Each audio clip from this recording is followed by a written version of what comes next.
Donc maintenant, ce qu'on va voir dans cette vidéo, c'est comment adapter le système formel de résolution pour faire des démonstrations. Alors dans la vidéo précédente, on a vu comment transformer un ensemble de formules sous forme clausale. Donc on a un ensemble qui contient des clauses.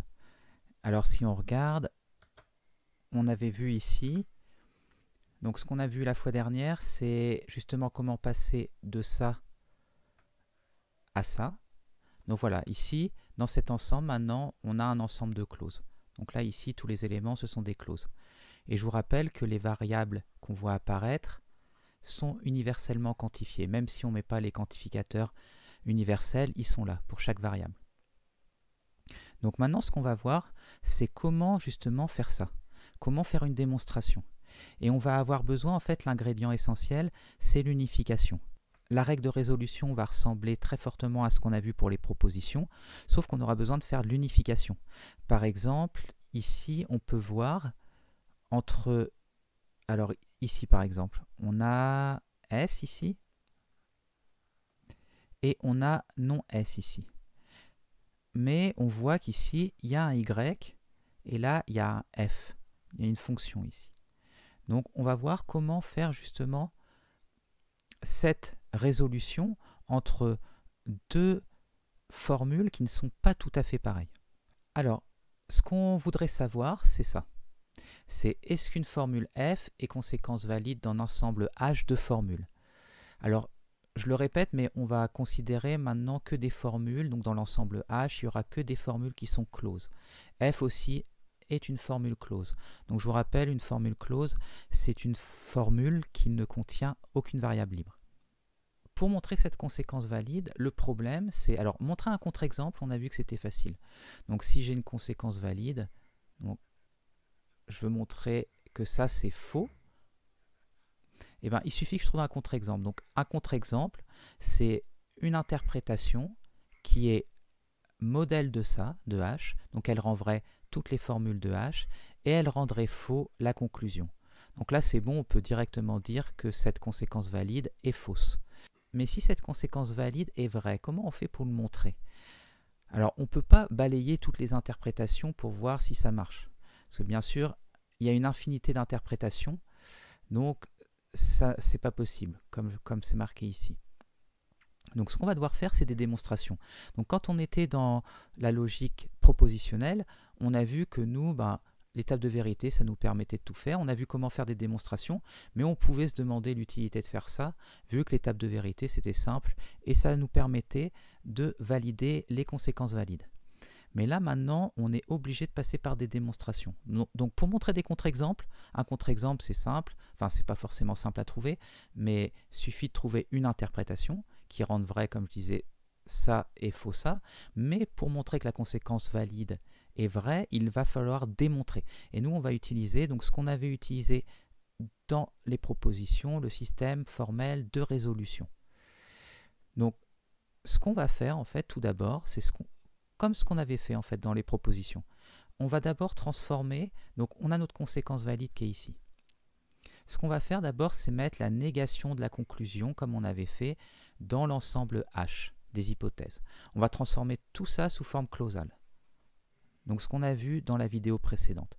Maintenant, deuxième étape, on va dériver la clause vide, donc le faux en fait. On va essayer de montrer que l'ensemble ainsi obtenu, donc H union non F,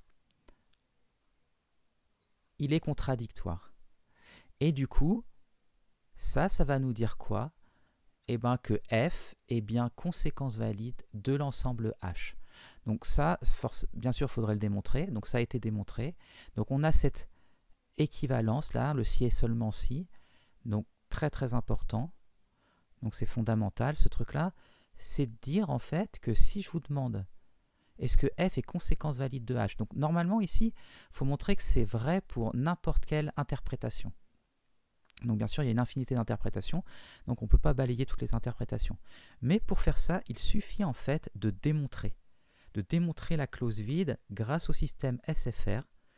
Et donc bien sûr, oui, on part de l'ensemble H', l'ensemble H', c'est H union non F qu'on a transformé sous forme clausale. Et c'est si et seulement si, donc ce que j'arrive à démontrer ici, eh bien pareil, si j'arrive à démontrer la clause vide, donc la contradiction à partir de H', eh ben, ça me dit que ça c'est vrai. Donc voilà, ça c'est le théorème fondamental qui nous permet justement de faire des démonstrations. Donc les démonstrations, en fait, c'est un nombre fini d'étapes qui va nous permettre finalement de démontrer un nombre infini de choses. Donc ça c'est très fort. Alors, la chose en fait essentielle qu'on va voir ici, c'est l'unification. Donc si on regarde, ici, imaginons, on a cet ensemble de clauses. Donc on a une première clause ici, on a d'autres clauses ici et une autre clause ici.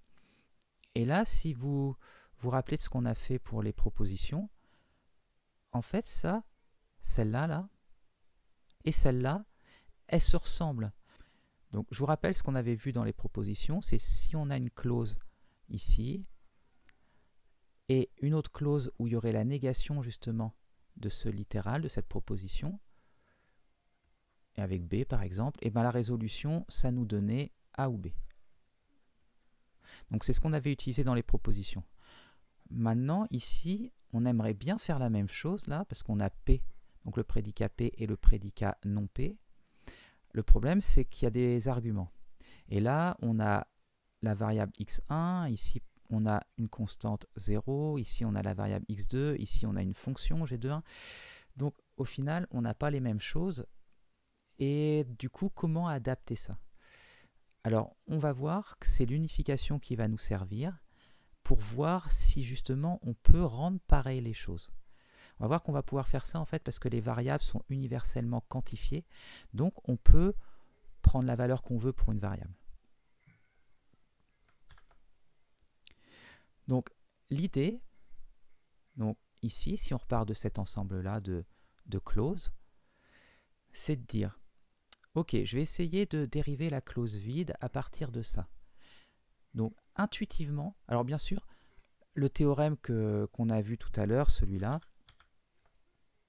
donc bien sûr, c'est le théorème qu'on a vu tout à l'heure qui nous permet d'être sûr que ce qu'on fait, c'est correct. Mais juste pour donner l'intuition, voilà, imaginons que je suppose que cet ensemble-là, qu'il y ait une interprétation qui rende vrai l'ensemble. Une interprétation quelconque, n'importe laquelle. Donc si elle rend vrai l'ensemble, il ne faut pas oublier en fait qu'il y a des quantificateurs universels devant chacune des clauses. Donc ici, il y aura tout x1, tout x2, et ici, on aura tout x1'.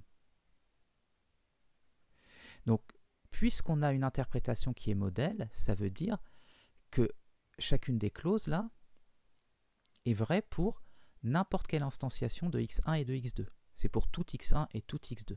Donc, bien sûr, je peux remplacer le x1 ici et le x2 ici par n'importe quel élément du domaine, ça marchera. Donc, ce qu'on peut se dire intuitivement, c'est voilà, si l'ensemble de départ est satisfaisable, alors je vais réussir, donc en utilisant la résolution, et ça on va le détailler après, à obtenir la clause vide. Donc ça voudrait dire que la clause vide est aussi satisfaisable, ce qui est une contradiction puisque la clause vide n'est pas satisfaisable. Donc ça veut dire du coup que l'ensemble de départ est contradictoire. Donc maintenant par contre il va falloir détailler comment je fais les étapes en fait de résolution pour arriver à cette clause vide. Donc c'est ce qui est important ici, c'est ce que je disais tout à l'heure, c'est comme les formules de l'ensemble sont universellement quantifiées, donc on peut en fait, pour chaque formule, donc chaque formule est vraie, donc pour l'interprétation qu'on aurait choisie, qui est une interprétation quelconque, mais qui rend vrai, qui est modèle de ça, eh ben on peut prendre les variables comme on veut. Et c'est pour ça qu'on va pouvoir faire l'unification, changer en fait les x1 en quelque chose. Mais il faut que ce soit des variables pour que ça puisse changer. Donc c'est ce que je dis là. Là, ici, quand j'ai ça et ça, comme ici, j'ai deux variables, et comme j'ai des pour tout x1, pour tout x2, ça veut dire que je peux prendre ce que je veux pour x1 et pour x2. Donc, je peux rendre, en fait, ces deux prédicats, là, le P ici et celui-là, identiques. Il suffit, en fait, que je dise que x1 vaut 0 et x2 vaut g de 1, et le premier, là, il va se transformer en quoi? Il va se transformer en P de f de 0, et le x2, on a vu, c'est g de 1, g de 1. Et ça, j'ai le droit de le faire, en fait, parce que les variables sont universellement quantifiées. Et on voit, bah, du coup, là, ça marche. J'ai la même chose à l'intérieur. Donc, on retrouve notre règle de résolution que l'on avait vue dans les propositions. Alors, vous remarquerez aussi, en fait, que vu la substitution que je viens de faire, eh ben, celui-là et celui-là deviennent opposés l'un de l'autre et pour n'importe quelle interprétation. Je n'ai pas eu besoin de regarder l'interprétation, son domaine, comment il était, les constantes, tous ces trucs-là. Là, si vous regardez bien, ce que je viens de faire, en fait, c'est indépendant de l'interprétation que j'ai choisie. Bien sûr, il faut que l'interprétation soit modèle comme on a vu. Donc ça, c'est important. Donc ça veut dire que le raisonnement, là, quand je vais appliquer la résolution, bah, ça s'appliquerait en fait, cette résolution, pour n'importe quelle interprétation qui est modèle de cet ensemble-là. Donc maintenant, ça en fait, l'unification, ça va être l'opération principale pour faire cette résolution. Et en fait, il n'y a pas de nouveauté pour vous, puisque vous avez vu ça en prologue. Donc on va regarder un petit exemple.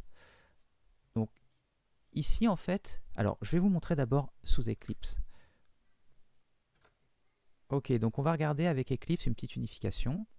Alors ici, si on regarde, ici on a un terme, donc tout ça c'est un terme, un premier terme, un deuxième terme, et je vais demander à Eclipse Prologue d'essayer d'unifier les deux. Donc là normalement, ça devrait marcher. Pourquoi? Puisque ici on a le même nom de fonction, là et là, donc ça le fait. On a 1, 2, 3 paramètres, 1, 2, 3, donc ça marche bien. Et bon, on va regarder. Ok, donc lui nous dit que ça le fait ici. Et il nous dit qu'il faut que x soit égal à 1 pour que ça marche.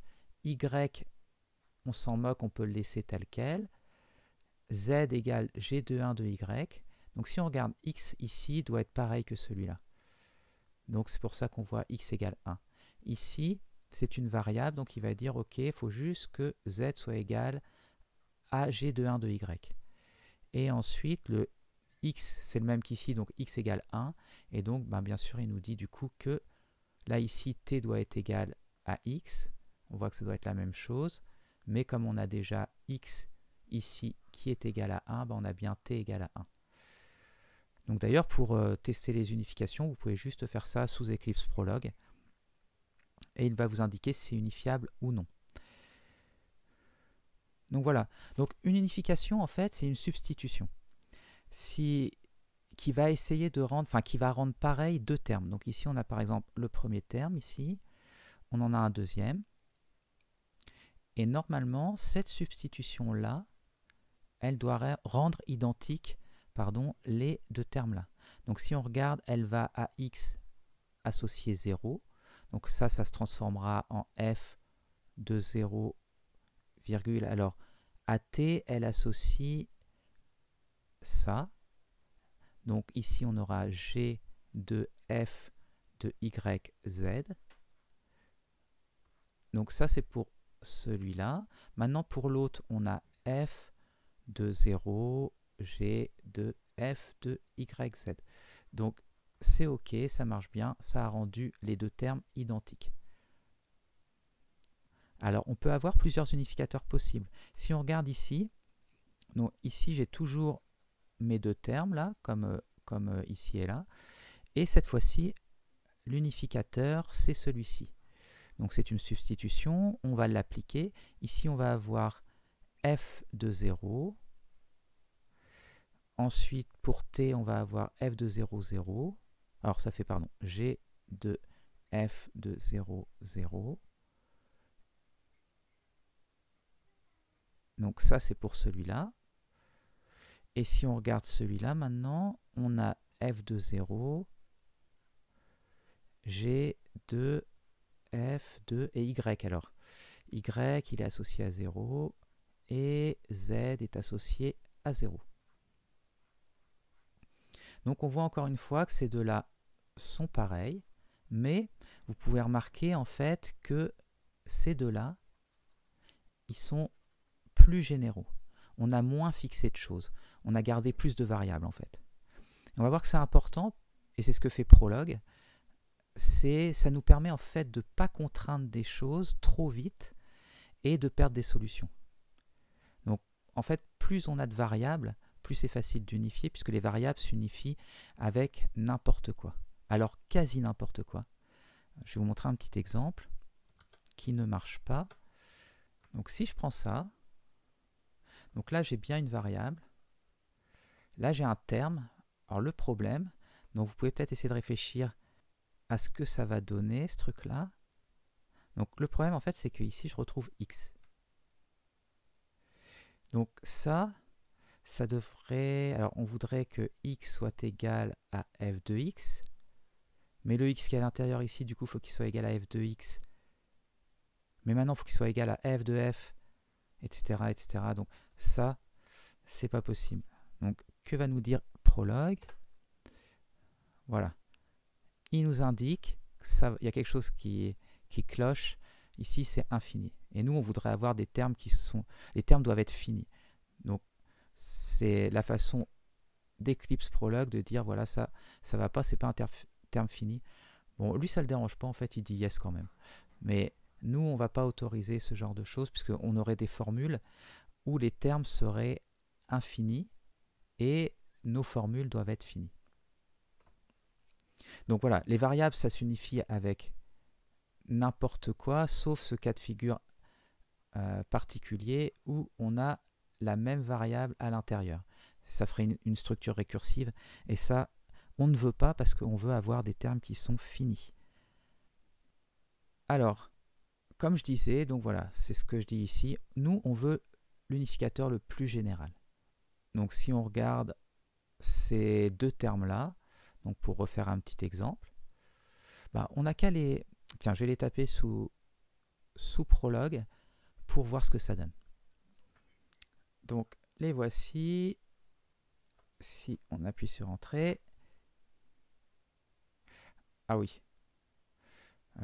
C'est vrai qu'il ne faut pas oublier que sous Prolog, les variables, il faut les mettre en majuscule. Donc on va changer ça. Ok, donc maintenant, ça marche bien. Et on voit qu'il fait au minimum en fait. Il ne va pas dire ici, il pourrait très bien dire que x, ben, pourquoi pas le mettre à la valeur 42, ça marcherait. On mettrait y par exemple à g de 42 et on aurait la même chose. Donc on pourrait avoir, comme je dis, pourquoi pas f de g de 42, 0. Et le deuxième ici, ben, on aurait aussi f de g de 42 et 0. Donc si on avait mis ici 42 à la place. Donc du coup ici ce serait aussi 42. Mais on voit en fait que c'est moins général. On a fixé tout là en fait. Que si on suit, donc si on suit, on prend l'unificateur le plus général, comme ici. Donc z0 c'est obligé à cause de ça. Y doit être égal à g de x, mais c'est tout. On n'a pas besoin de fixer plus les choses. Donc on va avoir celui-là, il va bien être égal à ça, puisqu'on va avoir le y qui va être remplacé par g de x, et on va avoir z qui vaut 0. Mais là, on a gagné une liberté, moins de contraintes ici, grâce au x ici. Donc ça, en fait, après coup, on pourra unifier plus facilement avec quelque chose d'autre, parce que là, maintenant, celui-là, si on veut l'unifier, il faut vraiment qu'il y ait f de g de 42, 0. Que là, celui-là, on peut avoir f de g, et ici, ce qu'on veut. Et ensuite 0. Donc voilà, donc c'est pour ça qu'on va utiliser l'unificateur le plus général pour moins contraindre les choses. Donc juste pour faire l'exemple qui était ici et là, donc ici, il a fait comme sous Eclipse Prolog, y remplacé par g de x et z par 0. Donc ça, c'est bien l'unificateur le plus général et ce que nous a donné directement Prolog. Et là, bah, on aurait spécialisé davantage. Donc on aurait mis x donne 1, y donne g de 1. Et du coup, on aurait eu quelque chose qui aurait été plus contraint, quelque chose comme ça. Donc oui, un unificateur, vous voyez, c'est une substitution. Donc quand je l'applique ensuite à la formule, par exemple à celle-là, donc j'applique ça à cette formule-là, et j'obtiens bien cette chose-là. Alors, ça c'est juste le dire formellement, mais donc je vais passer ce transparent-là, parce qu'on vient de voir la notion de manière plus pratique. Et ce qu'on va essayer de faire maintenant, c'est montrer comment implémenter cette unification. Donc vous allez voir, le code est très court, et je pense que ça éclaire bien sur la façon dont marche l'unification. Donc on va d'abord se servir d'une sous-fonction qui s'appelle isTrivial. Donc ce qu'elle va faire, vous allez voir, une unification, en fait, ça va être représenté par un environnement. Donc ce que je montrais, même ici par exemple, c'est notre unificateur et c'est un environnement au final, puisque vous voyez, ça associe des variables à des termes, comme on avait vu.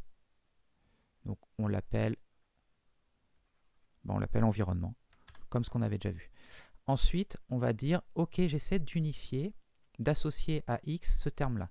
Donc, à un moment, j'ai vu, x, je veux le rendre pareil que le terme là.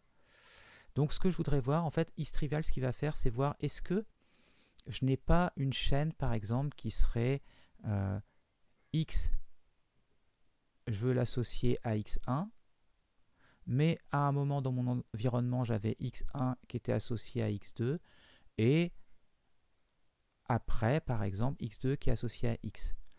Donc en fait, cette association, elle ne sert à rien parce qu'au final, par transitivité, elle dit x égale x.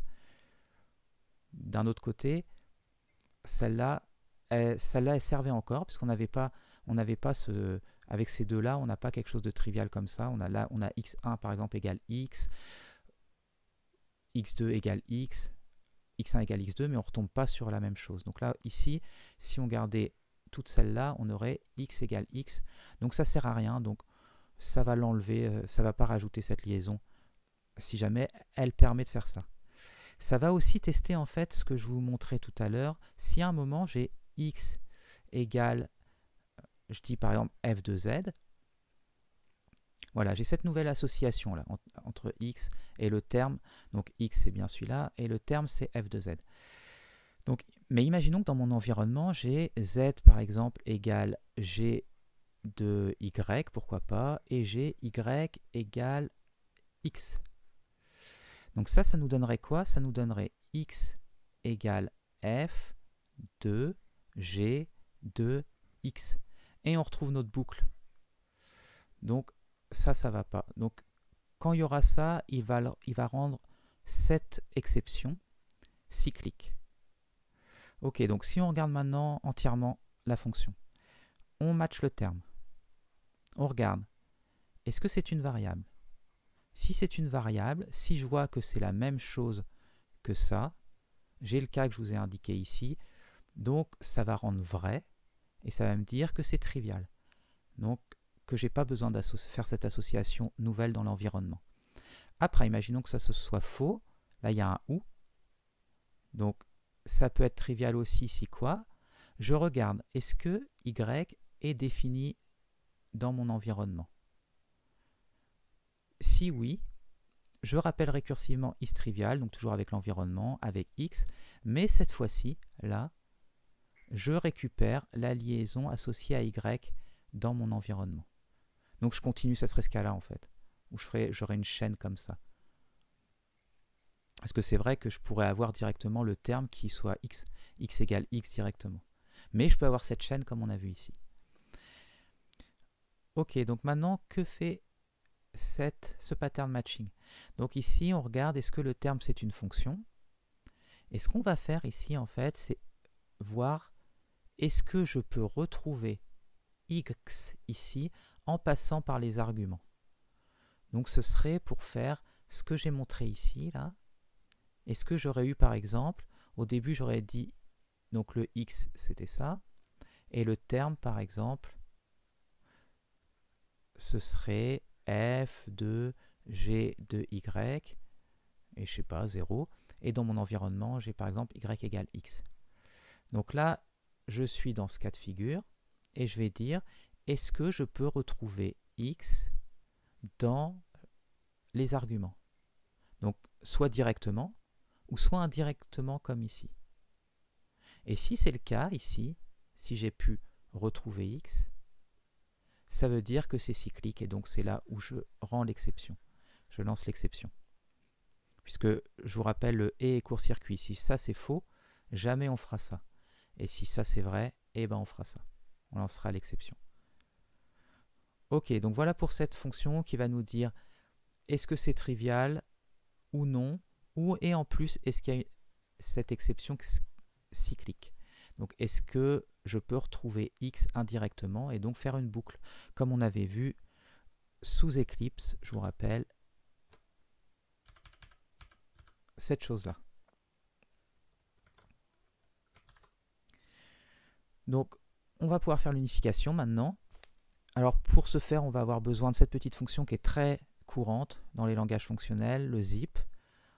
Vous avez même dû en Python voir ça.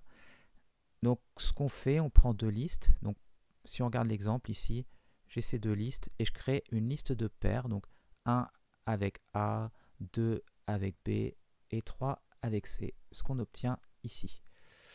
Donc, celle-là, je vous la laisse regarder tout seul. Et voilà enfin l'unification. Et vous allez voir, c'est très court. Donc, l'unification, ça prend un environnement et un ensemble d'équations. Alors, c'est quoi ces équations? Les équations, c'est juste dire, eh ben, je veux par exemple que je veux unifier G de 2. Donc, ça va être une paire, l'équation. Donc, ça donnerait ça. Et je veux unifier, par exemple, avec G de 0 et 2. Mais après, je ne suis pas obligé d'avoir simplement une seule équation. Donc, c'est pour ça que c'est une liste. Et on pourrait dire, je veux par exemple unifier f de g de y. Donc, bon, g de y et z, par exemple. Avec, donc encore une paire, avec f de, je sais pas, t et 3. Pourquoi pas. Donc voilà, donc nos équations en fait, c'est juste une liste de paires et on veut unifier chacun des éléments de la paire. Donc ce qu'on va faire, c'est regarder, balayer toutes les équations. Donc si on voit que nos équations, il n'y en a plus, eh ben, on rend l'environnement, c'est notre résultat. Donc je vous rappelle, l'environnement, c'est notre unificateur et le plus général. Ensuite, si jamais, alors, bon, on va faire dans l'ordre. Imaginons qu'on voit deux fonctions. Donc là, ici, c'est notre équation. J'ai la première fonction que je veux unifier avec la deuxième ici. Donc ça sera les autres équations qu'on balayera après. Première chose qu'on fait, c'est est-ce que les noms de fonctions sont les mêmes? Si c'est le cas, c'est bon. Sinon, on va lancer impossible d'unifier. Maintenant, si les noms des fonctions sont les mêmes, il faut regarder aussi, est-ce qu'ils ont le même nombre d'arguments ici? Donc là, on regarde, est-ce que la longueur des arguments de f, c'est pareil que la longueur des arguments de g? Si ce n'est pas le cas, encore une fois, on envoie unification impossible. Et donc, si tout est vérifié, qu'est-ce qu'on fait? Eh bien, au final, on crée de nouvelles équations. Donc, on rappelle récursivement unify avec l'environnement. Et ici, le zip va nous permettre justement de former une liste de couples pour créer nos nouvelles équations. Et on n'oublie pas les anciennes, donc celles qui étaient ici, qu'il faut toujours unifier. Donc maintenant, le cas où on a une variable, donc on veut unifier x avec t. Donc je vous rappelle, la variable en fait dans notre environnement, elle pourrait être associée à quelque chose. Donc c'est ce qu'on va faire ici, c'est est-ce que dans mon environnement, j'ai déjà associé quelque chose à x? Si oui, donc je rappelle unify, toujours avec l'environnement, mais cette fois-ci, ici, la paire, je la transforme en fait. On avait une paire x, t, et maintenant je récupère ce qui était associé à x dans l'environnement ici. Et donc le deuxième élément de mon équation, ça n'a pas changé, c'est bien t. Donc c'est ma nouvelle équation. puisque x était associé à quelque chose, il faut que je récupère ce quelque chose et que j'essaye d'unifier avec ce qu'on m'a demandé, le t. Et j'oublie pas ici toujours les anciennes équations, celles qui restaient à analyser ici. Donc en fait, ah oui, alors il reste le else quand même. Si jamais c'est pas défini, ça veut dire que c'est une variable et je peux vraiment l'associer avec ce que je veux. Sauf qu'il pourrait y avoir un cycle où l'association pourrait être triviale, comme on a vu. Je pourrais dire il faut associer x à x1, mais dans mon environnement, j'avais déjà x1 associé à x, par exemple. Donc là, ça ne sert à rien de rajouter celle-là. Donc c'est ce qu'on va faire ici. On va regarder ici. Donc, est-ce que elle est triviale? Si elle est triviale, je rends l'environnement. Donc, je rappelle Unify avec l'environnement non modifié. Sinon, si ce n'est pas trivial, eh ben, j'associe cette nouvelle liaison donc de x à t dans mon environnement. Et j'oublie pas. Donc ça serait mon nouvel environnement. Et j'oublie pas d'appeler Unify. Donc avec ce nouvel environnement, donc le nouvel environnement, c'est tout ça. C'est dans cette partie-là. Donc comme on a vu, soit c'est l'ancien, si c'est trivial, soit on rajoute la nouvelle liaison dans l'ancien environnement pour nous donner le nouvel environnement. Et on rappelle Unify sur les équations, ce qui reste à analyser, donc ce qui était ici. Ok. Dernière partie ici, c'est juste une petite astuce. C'est si jamais la variable, elle était à droite, au lieu de réécrire, de copier-coller tout ça, et donc au lieu de copier-coller tout ça, on rappelle Unify et on inverse juste les arguments ici pour retomber dans cette clause-là, juste après. Donc voilà. Alors oui, petit détail, si jamais ici ça avait lancé une exception, tout ça lance l'exception. Donc ça nous dira, non, ce n'est pas unifiable. Ton ensemble d'équations, ça va pas, c'est pas unifiable. Donc voilà, donc là on a géré l'unification. Et c'est d'ailleurs l'unification comme en Prolog. Donc on a implémenté l'unification de Prolog aussi. Ok, je vais passer ce transparent, mais là c'est juste pour dire que ce qu'on va vouloir obtenir dans les transparents qui suivent, quand on parle d'un unificateur, de l'unificateur le plus général, on voudrait que dans l'environnement, si on a ça par exemple, x est associé à y par exemple, et y est associé à 2, et on ne veut pas laisser le y ici, on veut substituer autant qu'on peut. Donc là, ici, même si c'est un unificateur valide, donc ça sera un unificateur le plus général valide, on voudrait plutôt prendre ça. Voilà. Donc c'est celui-là qu'on va préférer, parce qu'il n'y a pas de chaîne à suivre après pour faire les substitutions. Sinon, il faudrait appliquer plein de fois les substitutions jusqu'à ce que ça ne bouge plus. D'ailleurs, c'est ce que ça fait ici. Donc voilà. Donc ce que vous allez pouvoir faire maintenant, donc vous allez faire une petite pause sur la vidéo et vous allez essayer de me trouver un unificateur pour f et g. Donc bien sûr, on peut utiliser Eclipse Prolog pour faire ça. Donc on vérifiera d'ailleurs avec Prolog. Donc à vous de jouer. Donc ok, donc si on regarde l'unificateur le plus général, donc ça marche pour l'instant parce que ça c'est la même chose. Ensuite ici on a un argument, ici on en a un aussi, donc ça va pour l'instant. Le nom ici est le même, ok. Ici on peut associer, donc du coup on va associer x, on va l'associer à g de y pour l'instant. Et le y qui est là, il va s'associer à cette constante-là. Donc on va avoir y associé à b. Et comme je vous disais juste précédemment que je ne veux pas avoir le y ici puisque je peux encore le substituer. Donc voilà ce que je vais faire pour terminer. On va dire, voilà, j'ai x associé à g de b et y associé à b. Et c'est mon unificateur le plus général. Donc on va regarder ce que nous donne Prolog. Ok, donc voilà ici. Alors, n'oubliez pas, les variables en Prolog, c'est en majuscule. Donc ici, j'ai mis en minuscule pour le nom du prédicat. Ici, j'ai mis les x et les y en majuscule. Donc, ça donne quoi? Donc, il nous donne, donc Prolog nous dit bien x associe à g de b, y à b. Parfait. Donc, en fait, vous pouvez vérifier tous ces exercices avec Prolog. Ok, à vous de jouer encore une fois sur cet exemple. Donc, est-ce que f et g sont unifiables, ces formules? Ah oui, en passant, ce que j'ai montré ici, c'était en fait pour unifier des termes. Si vous regardez bien, c'est des fonctions ou des variables. Et là, ce que je vous montre, il y a des formules dedans. Ici, ce sera un prédicat. Là, ce sera un prédicat. Et là, ce sont les termes. Mais en fait, si vous regardez bien, c'est la même chose. Quand j'ai un prédicat, il suffit que le nom, on peut le considérer comme une fonction dans l'algo qu'on a vu précédemment. Donc ça rajoute rien en fait. Mais bon, je voulais préciser ça. Donc à vous de jouer, f et g sont-elles unifiables?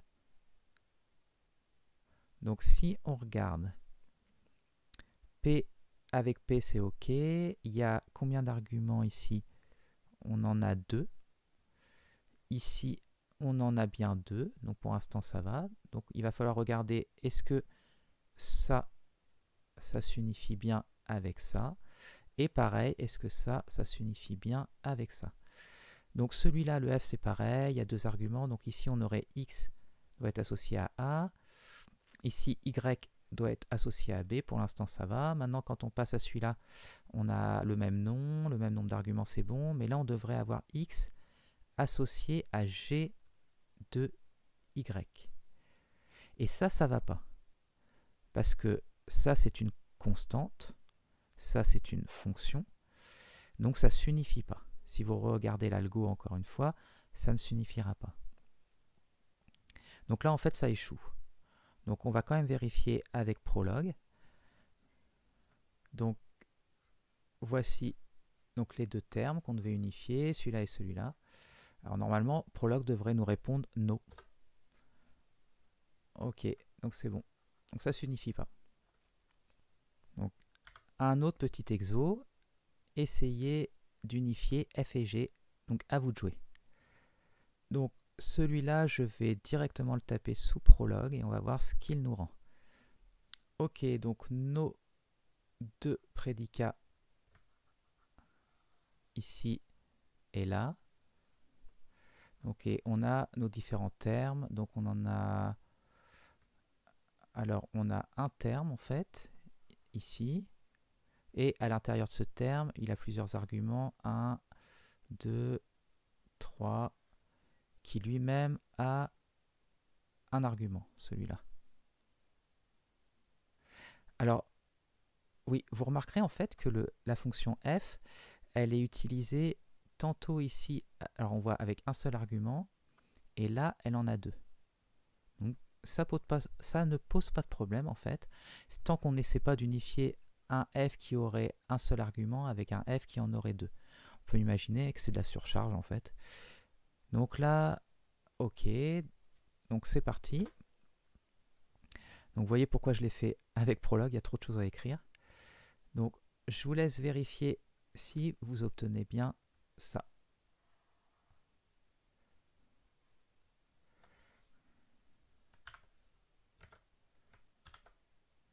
Donc on arrive maintenant à l'adaptation du système formel de résolution, donc SFR, au prédicat. Donc je vais vous décrire ici le système formel. Alors juste, je reviendrai là-dessus, mais ce que je vais montrer, c'est une version légèrement simplifiée, mais que vous utiliserez en DS et pour les exos. Juste, je montrerai la version complète, mais elle est un tout petit peu plus dure à utiliser. Donc, pour pas vous compliquer les choses, on utilisera celle-là dans les questions et en DS. Je ferai en sorte que celle-là suffise. Donc, le langage de notre système formel, c'est le langage des clauses universellement quantifiées. Donc, ce qu'on avait vu dans la vidéo précédente. Donc, même si on ne met pas les quantificateurs universels, chaque variable dans une clause, donc comme on avait vu, est implicitement universellement quantifiée. Donc, si dans une clause vous voyez apparaître la variable x1 par exemple, c'est qu'il y a un tout x1 devant. Alors, notre schéma d'induction maintenant. Donc, comme on avait vu, il n'y a pas d'axiome. Et la règle d'inférence, ça va être la résolution. Donc, la résolution, je vous rappelle, on voit ici, on a R1, non R2 ici, et il faut que R1 et R2 soient unifiables. Donc c'est deux relations qui sont unifiables. Donc on récupère l'unificateur le plus général entre ces deux-là, et du coup, on va en déduire à partir du coup de ça, et du MGU, de l'unificateur le plus général. Donc la résolvante c'est F1 ou F2, comme on avait vu pour les propositions, sauf que cette fois-ci, il ne faut pas oublier d'appliquer l'unificateur qu'on a trouvé. Donc, ce qu'on va faire, comme pour la résolution, et c'est là où en fait la règle elle n'est pas tout à fait complète, on va éliminer les doublons qui pourraient exister quand on a fait ce truc-là, donc quand on obtient la résolvante. Donc je reviendrai sur la version non simplifiée plus tard. Donc en fait c'est très très proche, puisque notre langage, c'est le langage des clauses universellement quantifiées. Donc nous, dans les propositions, on n'avait pas de quantificateur, mais au final, quand on regarde les clauses obtenues, donc si je reviens ici par exemple, donc on voit que les quantificateurs étant implicites, on a vraiment l'impression de se retrouver dans les propositions, sauf bien sûr voilà, les variables qui apparaissent et des termes comme ici par exemple, une fonction. Ok, donc regardons un petit exemple. Donc ici, on a trois clauses et je vous rappelle, elles sont, donc ici, comme on voit qu'il y a deux variables x et y, implicitement, il y a bien le pour tout x, pour tout y. Ici, pareil, tout x, tout y. Donc ici, il n'y a pas de variable, donc ça reste comme ça. Mais n'oubliez pas en fait que comme c'est universellement quantifié, ici que je mette tout x, tout y, c'est pareil que si je mettais par exemple tout x prime, pourquoi pas. Donc ici, il ne faudrait pas que j'oublie de mettre le prime ici et le prime ici. Et je pourrais aussi prendre x prime, pourquoi pas aussi. Donc ici, il faut par contre que j'oublie pas de mettre le x prime. Donc voilà, en fait, si on garde les mêmes noms de variables, c'est pas faux, mais ça crée des liens en fait qui peuvent nous empêcher des fois d'obtenir la clause vide. Donc on va faire un petit exemple. On va prendre les deux premières là. Donc elles se trouvent ici. Je vais les recopier ici. Si jamais je laisse comme ça et que je ne renomme pas les variables dans l'une des deux clauses. Donc là ici, je vais dire ok, je vais essayer de faire la résolution. Donc la résolution du coup elle va s'appliquer sur ça et ça.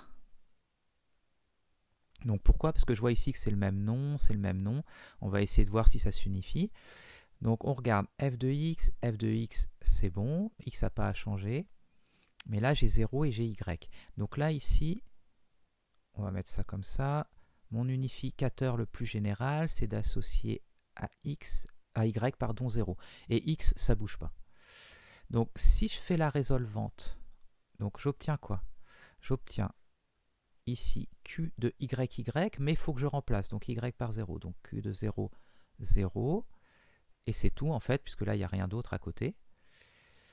Et là en fait je me trouve bloqué, je ne peux pas utiliser ce q de 1, 1, non q de 1, 1. Donc si par contre j'avais renommé bien les variables, alors au moins y, pour pas faire un lien artificiel en fait entre les deux, ça m'aurait donné quoi? Donc si j'avais renommé, par exemple ici, mettons, je mets un prime et je mets un prime. Donc comme tout à l'heure, on va utiliser ces deux littéraux.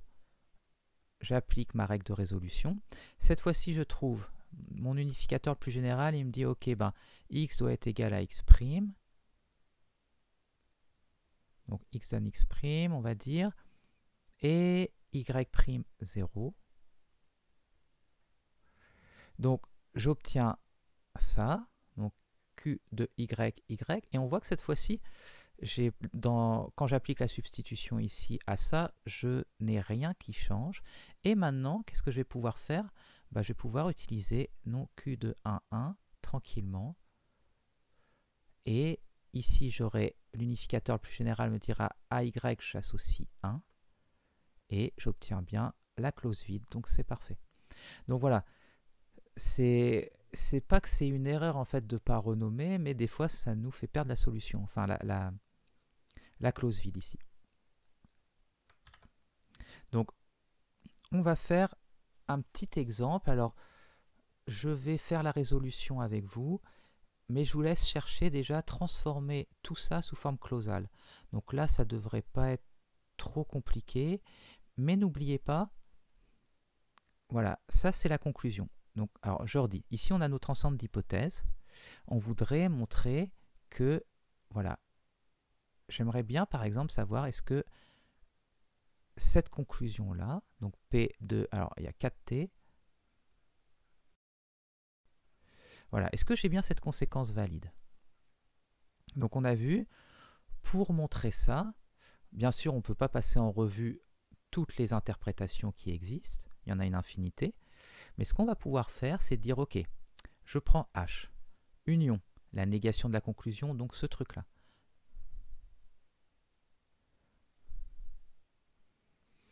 Maintenant, je transforme tout ça sous forme clausale, donc les transformations qu'on avait vues dans la vidéo précédente. Une fois que j'ai ça, eh ben, j'applique la règle de résolution, donc je fais un petit arbre comme on avait vu dans les propositions, mais cette fois-ci, il faut bien que j'unifie, et j'essaie d'aboutir à la clause vide. Et si c'est le cas, eh ben, j'aurais montré ça. Grâce au théorème de complétude, en fait, qui nous disait, alors, si on le retrouve, voilà, le théorème ici nous dit, ben oui, si j'ai bien réussi à faire ça, eh ben, j'ai bien ça. Ok, donc je vous laisse essayer de faire finalement la totale. Essayez de transformer tout ça avec la négation de la conclusion sous forme clausale. Et ensuite, essayez de me faire l'arbre. Donc, je ne vous ai pas encore donné, je vous ai donné un petit exemple précédemment, mais essayez quand même de vous débrouiller. Et de toute façon, je fais la solution après. Et aussi, vous pouvez essayer de montrer en fait que ça, on ne peut pas en déduire en fait cette chose-là. Donc, pour montrer que je n'ai pas de h ne découle pas tout x p de x, donc pour montrer que c'est pas vrai ça, comme on avait vu précédemment, il suffit de montrer un contre-exemple. Donc vous pouvez essayer de trouver une interprétation qui soit modèle de ça et qui ne soit pas modèle de ça. Donc à vous de jouer. Ok, donc j'ai réécrit l'ensemble H ici et la négation de la conclusion ici. Donc ça, c'est ok, c'est déjà sous forme clausale. Donc je vous rappelle, on va voir avec celui-là. Donc ça, c'était notre première clause, notre première formule, mais qui était déjà une clause en fait. Donc on va regarder celle-ci maintenant.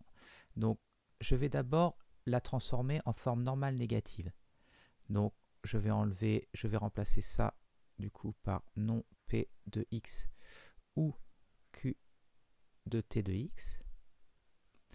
Et pour tout x ici, donc ça c'est déjà bien en fait, il n'y avait pas de quantificateur existentiel. Alors c'était déjà sous forme prénex, le pour tout était au début, il n'y avait pas de quantificateur existentiel, donc il n'y avait pas besoin de scalémiser, et c'est déjà une clause en fait, donc c'est bon. Donc on peut même enlever ça, puisqu'il va être implicite maintenant, donc je vais l'enlever. Ok, donc on a celle-ci, cette formule-là, ça va être la même chose, donc on va avoir non Q de x ou P de T de x. Et c'est déjà sous la bonne forme, donc on est tranquille, et ensuite on a ça qui est déjà sous la forme qu'on veut. Donc là, maintenant c'est un peu, comment dire, pas le talent, mais la chance, l'intuition, il faut réussir à trouver la clause vide. Donc en fait, sûrement ce qui va nous aider, c'est celui-là. Donc ce qui serait bien, c'est de réussir à faire peut-être apparaître les 4 T ici. Donc comment on peut faire ça? Donc si on prend, bon on n'a pas trop de choix en fait ici, il n'y a pas trop de clauses, mais si on prend ces deux-là, est-ce que je peux faire augmenter le nombre de T ici? Donc oui en fait on va pouvoir faire, si jamais j'essaye entre ça et ça, ça devrait être bon. Alors là on voit l'importance de renommer, parce que si jamais je ne renomme pas en fait, je vais avoir l'unification va me dire x doit être associé à t de x. Donc là, il y a un cycle, ça va pas. Donc là, on est bien obligé de de faire un renommage des variables. Donc ce que je vais faire, c'est transformer cela avec un petit 1. Donc on peut garder un compteur comme ça pour être tranquille qu'on incrémente à chaque fois. Donc ici c'est pour tout x1 maintenant, mais c'est la même formule. Donc on va faire une résolution sur ces deux-là, et donc je dois dire que x est associé à t de x1 pour que ça marche. Donc là ici j'ai obtenu mon unificateur le plus général, et donc ça va disparaître, ça va disparaître. Je vais obtenir non p de x1 ou p de t de x, mais n'oublions pas d'appliquer la substitution, donc je vais obtenir p de t de t de x1. Et là c'est bon, puisqu'on arrive à faire augmenter le nombre de t, donc ça va être gagné. Si on refait la même chose, alors comment augmenter encore? Donc ce qu'on voudrait, c'est que ça soit partie de la résolution, donc il faudrait ça avec quelque chose d'autre pour justement obtenir ça avec un x1 qui serait transformé avec un autre t. Donc comment peut-on faire ça? Alors celui qui va bien marcher, ce serait celui-là. Ok, super. Donc là, il n'y a pas de conflit dans les noms de variables, donc on va directement utiliser ça comme ça. Donc on va faire ça et avec ça. Donc n'oubliez pas, comme pour les propositions, on peut utiliser plusieurs fois, autant de fois qu'on veut les clauses, autant de fois qu'on veut celles qu'on produit, etc.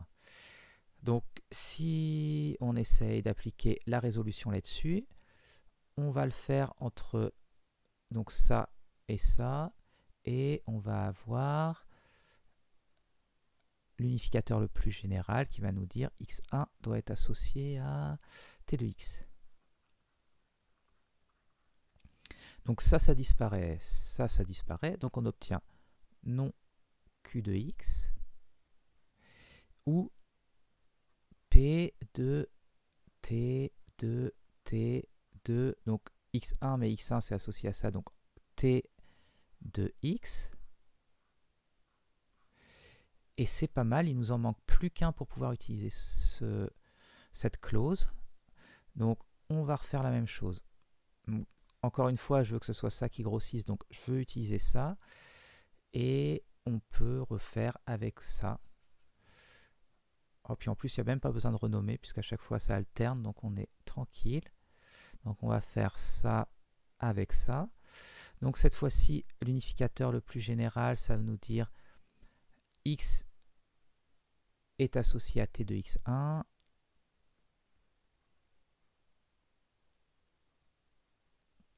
Et ça disparaît, ça disparaît. Et on a non p de x1 ou p de t de t de t de x, mais x est associé à t de x1. Donc c'est bon. Et là, cette fois-ci, on a enfin nos 4 t qui sont apparus de x1. En passant, vous voyez bien en fait que là, je peux continuer indéfiniment en fait de faire des démonstrations, puisque je peux encore faire apparaître, je peux faire au final apparaître autant de t que je veux. Alors, si on continue, j'aimerais bien voir le A qui est là.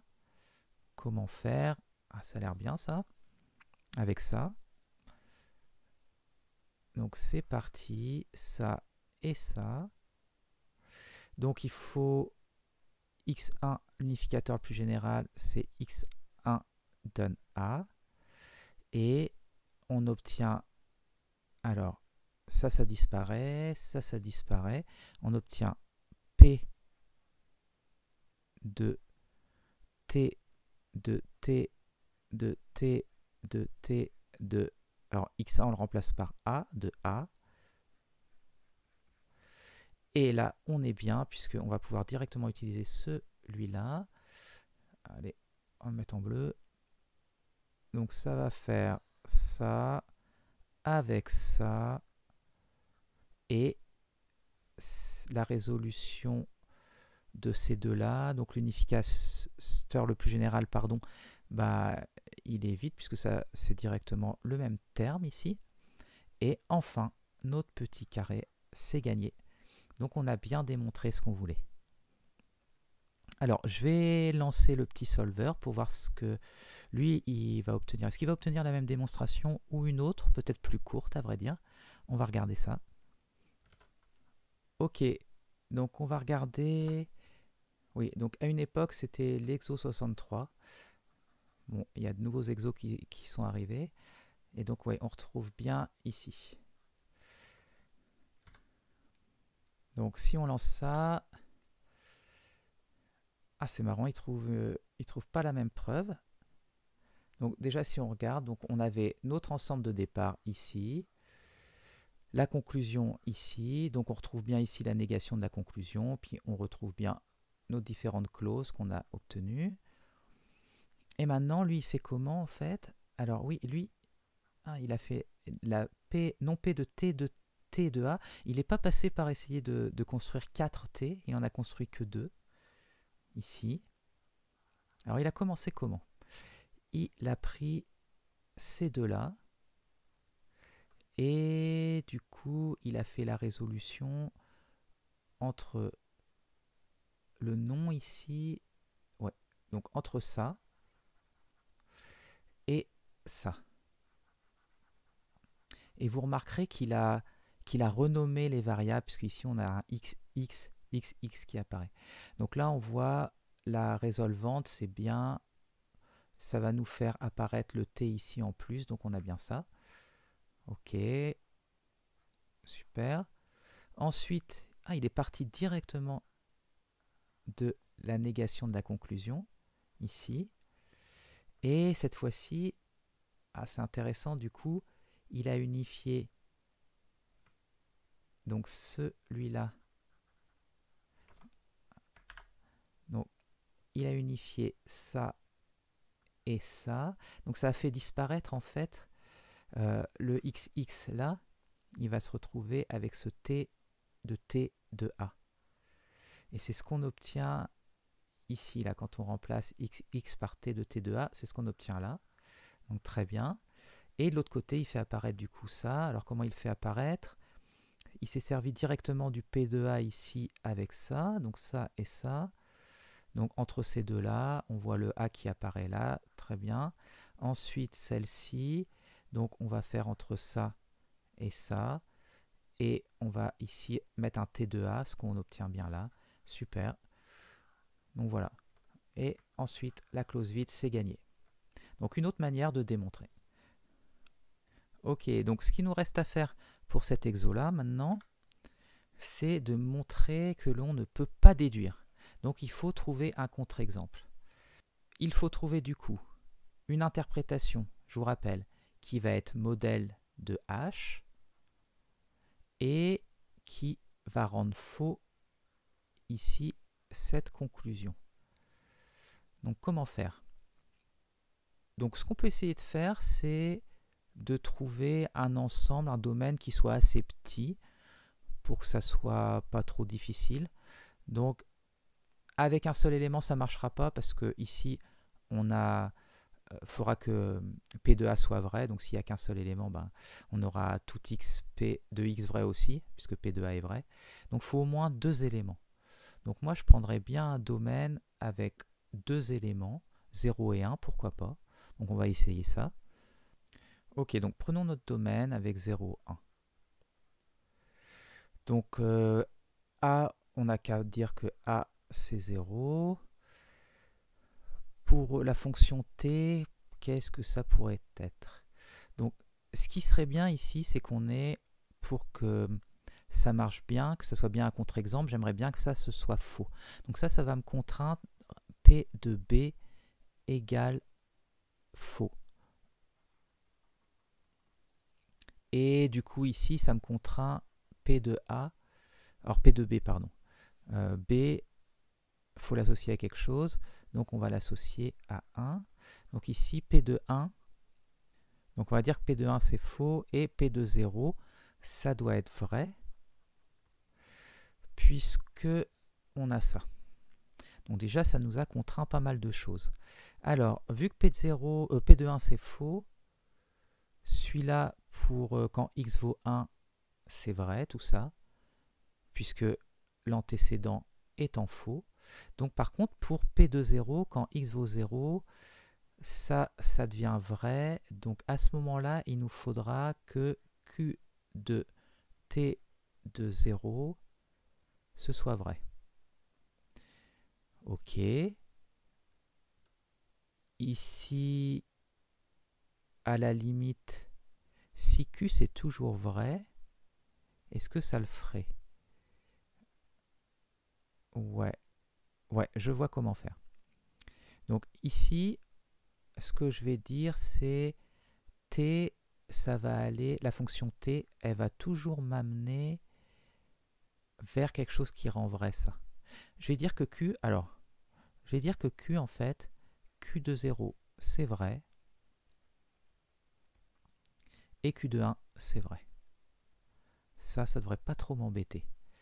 Pourquoi? Quand x vaut 0, ça c'est vrai, et je veux que ça ce soit vrai.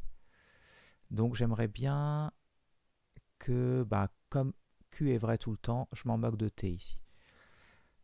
Donc pour l'instant, ça c'est OK. Donc on arrive sur celle-ci. Ici, quand x vaut 0, c'est vrai. Donc là, il faut que ça, ce soit vrai. Mais ma fonction, là, qu'est-ce que je pourrais faire pour t de x? Comme je veux que p soit vrai, suffit, voilà, c'est facile. On va dire que quoi? Que t, c'est la fonction qui, à n'importe quel x, va associer, du coup, 0. Ça va être une constante. Là, je crois qu'on est bien, en fait. Bon, on va rechecker tout ça. C'est parti. Donc ça doit être vrai. P de et A, on l'a associé à 0. Donc P de 0 doit être vrai. Check, c'est OK. Ensuite, ça doit être vrai.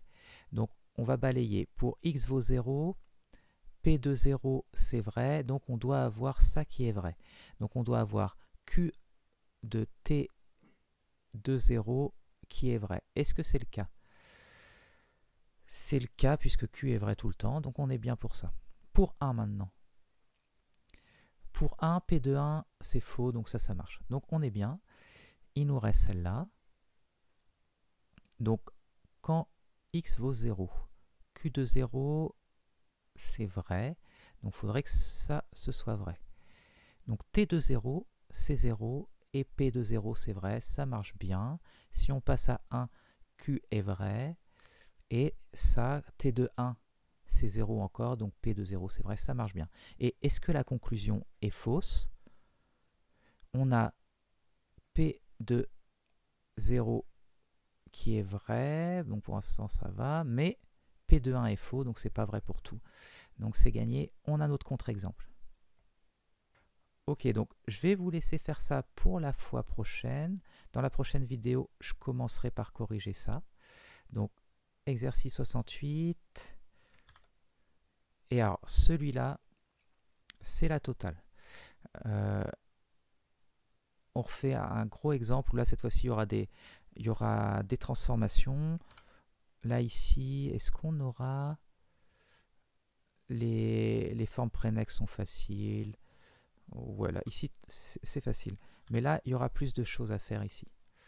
Donc, oui, juste pour détailler, ça, c'est une constante. Alors, dans la formule, ensuite, le c'est une constante. C'est tout pour les constantes. Donc, la première question, c'est pareil que ce qu'on vient de faire, que la première question de l'exo qu'on vient de voir. On a cet ensemble d'hypothèses, donc qui contient A1, A2, A3 et A4, et on veut montrer que F est bien conséquence valide de cet ensemble d'hypothèses. Donc n'oubliez pas, il va falloir prendre la négation de la conclusion, mettre tout ça sous forme clausale, et ensuite appliquer la résolution.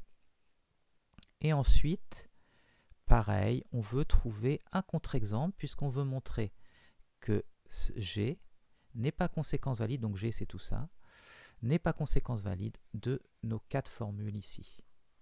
Donc à vous de jouer sur ça. Et donc dans la prochaine vidéo, on commencera par corriger ces exos.